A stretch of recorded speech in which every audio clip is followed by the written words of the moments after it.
Jadi ada sedikit pertikaian berkaitan tentang adakah Maulana Asri ini ialah ulama hadis. Saya secara peribadi cukup pelik lah kalau orang tanya soalan seperti ini ataupun orang mempertikaikan Maulana Asri Yusof disebabkan hal ini. Tapi tak apa, saya agak tertarik dengan satu komen panjang yang ditulis oleh Wan Ji. Tapi nama dia dekat Facebook Herjunat Ali. Jom kita tengok apa kata-kata Ustaz Wan Ji. Kita baca satu-satu yang Ustaz Wan Ji sebut ni, insyaAllah. Ustaz Wan Ji kata, kalau mahu melihat salah seorang yang alim dalam bidang hadis di Malaysia selain Dr. Umar Muhammad Nur, ini anda boleh cari kalau awak tak kenal Dr. Umar Muhammad Nur, anda boleh cari dia siapakah Dr. Umar Muhammad Nur. Alhamdulillah dulu saya pernah sepentas dengan Ustaz Umar Muhammad Nur, kita bincang berkaitan tentang husnul khatimah di satu masjid di Sungai Buloh. Saya mencadangkan agar awak merujuk Maulana Asri. Apabila saya membaca tulisan-tulisan Maulana Asri, saya kagumi dan saya simpulkan bahawa beliau amat mahir ilmu sanad dan matan hadis, bahkan ilmu ilal hadis. Ini ilmu-ilmu hadis yang core. Saya dapati Maulana Asri bukan sekadar mahir ilmu hadis, bahkan beliau mahir ilmu alat-alat yang lain seperti ilmu mantiq,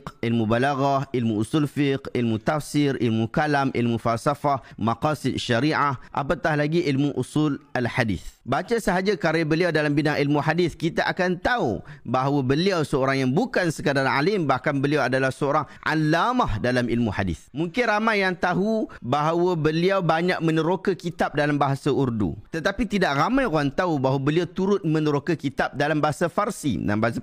Mungkin ramai yang boleh membaca kitab-kitab Urdu dalam tulisan Jawi, tetapi Maulana Asri turut mampu membaca kitab Urdu dalam tulisan bulat-bulat macam tulisan Tamil. Bagi orang yang tahu membaca kitab Urdu, dia akan tahu keluasan dan kedalaman ilmu hadis dan tafsir dari kitab-kitab dalam bahasa Urdu. Saya tidak tahu apakah ada di Malaysia orang yang bukan sekadar mampu, malah amat meneroka perbahasan hebat dari karya ulama-ulama India dan Pakistan dalam bidang hadis dan tafsir dari kitab Urdu kecuali Maulana Asri. Kalau mahu melihat pure Deobandi di Malaysia, ni pure Deoban, lihatlah Maulana Asri. Apatah lagi guru beliau adalah Maulana Wali Hasan Khan Tunki, yang merupakan guru hadis beliau yang terkenal di Pakistan sehingga boleh dikatakan majoriti ulama hadis dari aliran Deobandi yang hebat-hebat di Pakistan adalah murid kepada Maulana Wali Hasan yang merupakan guru Maulana Asri. Saya dapati karya hebat dalam bahasa Urdu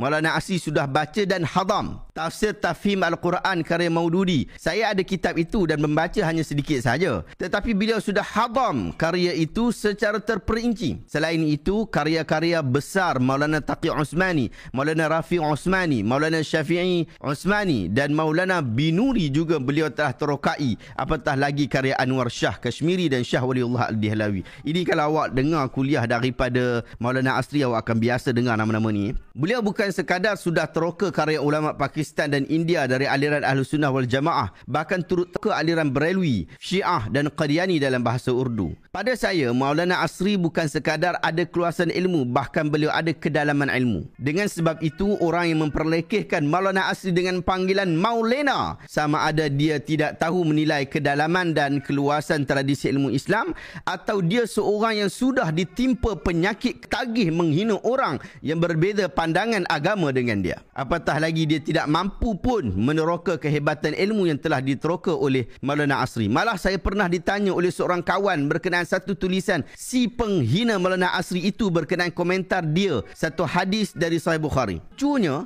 Sahih Bukhari tulis lain, tetapi dia menulis sanad Bukhari itu berbeza dengan apa yang Imam Bukhari tulis. Tulisnya adalah telah diriwayatkan daripada Ummu Habibah binti Abu Sufyan radhiyallahu anha. Tanya Urwah bin Zubair radhiyallahu anhu telah berkata, bagi orang yang terbiasa dengan kajian sanad, tengok sekali pun dah tahu dia sudah tahrif, sudah selewengkan sanad Bukhari ini. Hal ini kerana mana mungkin Ummu Habibah ambil hadis daripada Urwah, kerana Urwah itu adalah tabi'in, sedangkan Ummu Habibah itu adalah sahabiah, isteri Nabi SAW, yang sepatutnya Urwah lah pergi ambil hadis daripada Ummu Habibah, bukan sebaliknya. Itulah standard orang yang hina Maulana Asri. Walau bagaimanapun, saya secara peribadi berharap Allah memberi umur panjang kepada Maulana Asri agar beliau berjaya siapkan karya syarah hadis Sunan Sittah, sebab hal ini masih belum ada yang mampu laksanakan di Nusantara seperti mana yang sudah berlaku di negara Arab serta benua India dan Pakistan. Bagi orang yang hina beliau, teruskan budaya lawak anda dalam menyeru manusia kepada agama. Saya juga banyak menumpang ilmu daripada anda. Ini kata daripada Herjunat Ali ataupun Ustaz Wan Hussein. Okey baik, sahabat-sahabat, itu yang Ustaz Wan kata. Walaupun kalau Ustaz Wan tak sebut benda ni, orang semua dah tahu. Saya sendiri alhamdulillah hadza min fadl rabbina, waktu saya mengaji dekat Azhar dulu daripada tahun 2009 2010 sampai tahun 2013, 4 tahun saya mengaji dekat sana, saya pun sering kali mendengar kuliah-kuliah daripada Maulana Asri Yusof. Bukan sekadar mendengar, saya sangat terkesan dengan kuliah-kuliah daripada beliau. Waktu saya balik ke Malaysia, banyak lagi isu-isu yang dia bahaskan, dan apabila mendengar perbahasan-perbahasan daripada Maulana Asri Yusof, kita rasa ini adalah satu kebaikan yang cukup besar di dalam bab ilmu hadis. Saya menulis buku Benarkah Nabi Muhammad Butuh Huruf. Semua orang tahu bahawa kalau awak bahaskan isu ni, awak pergi buat semakan buku ini, awak buat semakan cerita tentang buku ini dekat YouTube, anda akan dapati perbahasan berkaitan tentang benarkah Nabi Muhammad Butuh Huruf dibahaskan oleh Maulana Asri Yusof dengan panjang lebar. Dan saya mengambil manfaat daripada kuliah beliau sehingga saya menulis buku Benarkah Nabi Muhammad Butuh Huruf, yang saya kembangkan sedikit daripada perbincangan-perbincangan yang telah beliau sebutkan. Tetapi kalau kita kata kesimpulan, memang saya mengambil kesimpulan daripada Maulana Asri Yusof hafizahullah. Di dalam buku ini saya sebutkan pada muka surat 9, saya sering kali mendengar di dalam kuliah Maulana Asri, beliau berkata, apabila saya mengangkat isu ini, maka saya bertanggungjawab terhadapnya. Saya sedia menerima pelbagai kritikan, tetapi orang yang mengkritik lebih baik membaca dahulu penulisan saya sebelum membuat kritikan. Setelah itu terserahlah untuk mengambil mana-mana pandangan. Ini yang disebutkan oleh Maulana Asri yang saya rekodkan di dalam buku saya Benarkah Nabi Muhammad Butuh Huruf. Bahkan buku Asas Ilmu Hadis yang saya tulis beberapa tahun sebelum ini juga sangat terkesan daripada kuliah-kuliah daripada Maulana Asri Yusof. Saya tuliskan pada muka surat yang ke-33, antara ulama di Malaysia yang bertukus lumus di dalam kajian ilmu hadis dan sirah yang boleh dijadikan rujukan ialah Maulana Muhammad Asri Yusof. Beliau banyak menimbulkan isu-isu hadis di Malaysia secara kritis. Kajian-kajian beliau boleh didapati dari tontonan YouTube dan buku-buku. Ini yang kita sebut, ini ulama. Ini ulama cukup besar.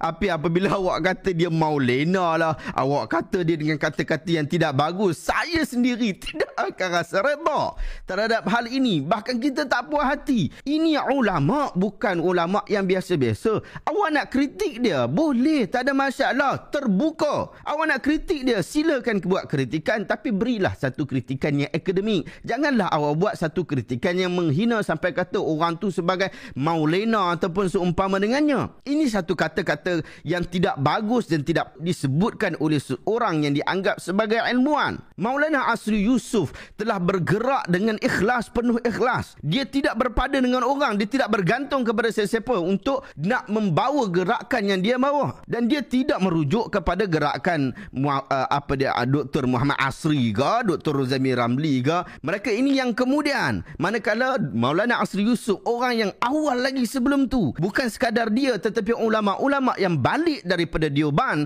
balik daripada benua India. Mereka ini adalah orang yang awal-awal yang membawa agama kita pada isu-isu hadis, membincangkan secara kritikal isu-isu hadis di Malaysia. Mereka ini adalah ulama-ulama Dioban, ulama-ulama daripada India. Oleh sebab tu kita kena kenal bang, kena kenal siapakah tokoh-tokoh itu. Jangan kita ni tak kenal langsung, lepas tu kita buat serangan-serangan yang pelik-pelik. Boleh pitanya pula tu ke Maulana Asri Yusof ini adalah seorang ulama hadis. Ini soalan yang paling bangang saya pernah dengar lah. Aduh, minta maaf saya sebut lah. Buku Sahih Al-Bukhari ni yang saya terjemahkan ni, antara sebab saya terjemahkan buku ni ialah buku ni belum ada terjemahan lengkap yang boleh awak beli di pasaran dalam bahasa Melayu Malaysia. Waktu tu kita cari, ya JAKIM ada terbitkan, tapi di dalam bahasa Rumi, dalam tulisan Jawi, tapi tu pun tak lengkap. Nak cari, nak dapat 1-2 jilid pun susah. Kemudian ada jugalah terbitan-terbitan lama yang sukar untuk dibaca lagi. Akhirnya kita terbitkan terjemahan Sahih Al-Bukhari. Ini daripada siapa ini? Ini pengaruh daripada siapa? Pengaruh daripada Maulana Asri Yusof. hafizahullah. Walaupun bukanlah besar sangat, kami hanya buat proses terjemahan sahaja. Boleh jadi terjemahan kami benar, boleh jadi terjemahan kami silap. Tetapi Maulana Asri Yusof, dia tulis syarah kepada Sahih Al-Bukhari. Ini buku syarah Sahih Al-Bukhari yang anda boleh dapat dekat Shopee pun ni. Dijual dekat Shopee. Anda boleh cari dekat Shopee, tulis Sahih Al-Bukhari yang diterjemahkan oleh Maulana Muhammad Asri Yusof. Yang mana ini hanya mengkhususkan pada kitab wahyu dan kitab iman sahaja. Banyak lagi, kalau kita kata Allah Ta'ala panjangkan umur Maulana Asri Yusof, banyak lagi buku-buku beliau berkaitan tentang ilmu hadis ini ataupun syarah kepada Sahih Bukhari ini akan diterbitkan kemudian insya-Allah. Tetapi kalau sesiapa yang mengenali Maulana Asri Yusof, mereka tahu bahawa Maulana dah syarah hadis Sahih Bukhari dah habis dah. Dah habis dah dia syarah Sahih Al-Bukhari ini. Bahkan anda boleh tonton dekat YouTube pun. Dia bukan setakat syarah. Dia bila dia nak syarah, sebelum dia nak syarah sesuatu, dia nak kuliah sesuatu, dia tulis dulu. Yang ni yang saya belajar sungguh daripada Maulana Asri Yusof. Saya tidak akan pergi ke kelas mengajar waktu ketika saya mengajar daripada tahun 2013 sampai tahun 2020 dahulu, ketika saya mengajar dekat masjid-masjid, saya mengajar dekat surau-surau, saya mengajar dekat TV Al-Hijrah setiap hari Jumaat. Saya tidak akan buat satu pengajian melainkan saya menulis dahulu. Ini saya mengaji daripada siapa? Daripada Maulana Asri Yusof. Beliau mempunyai disiplin itu. Dia mahu untuk bertanggungjawab terhadap kata-kata dia. Lalu dia berhati-hati di dalam menyampaikan sesuatu. Dia tulis dulu. Awak tengok kuliah-kuliah Maulana Asri Yusof, awak boleh dapat nota-nota dia.